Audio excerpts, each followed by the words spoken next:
It's April 29th, almost to the end of National Poetry Month. Today I'm going to read a poem by Rick Robbins, and well, professionally he's Richard Robbins. I call him Rick simply because he was a professor of mine when I was back in grad school. He also he was the chair of my thesis committee, so he knows my work. I know his. I actually have a couple of his books. I think this was his first, The Invisible Wedding.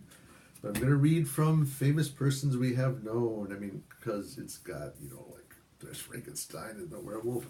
That's almost as cool as Tracy K. Smith's book, Life on Mars.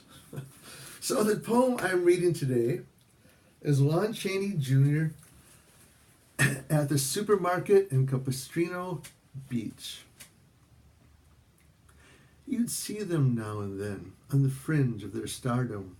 Dick Van Dyke, for instance, sober at last after a show dissolved. Mostly they aged well in chinos and golfer's tan, not a mark out of the ordinary, except for the two white teeth, or they'd carry the torque of who they were and no longer were in a kind of walking hammerlock, plain. Bob Denver eating steak in surgeon's garb at the El Adobo. You'd wonder why that woman in a foxhole walking her hound could look at you once, all of 12 years old, and convince you to be her grandson forever. Did you recognize who cast the spells?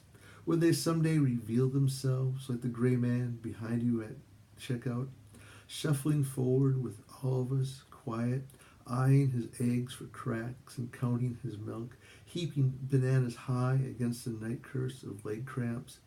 Just as the clerk turns our way, he straightens up at the gum rack and growls, paws half raised and bared, and the eyes, the terrible eyes wide and red and old, relaxing now into all our delight.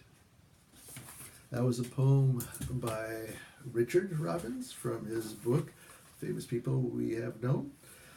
Tomorrow I have a treat, two other poets. Yes, I'm going to do two poets tomorrow.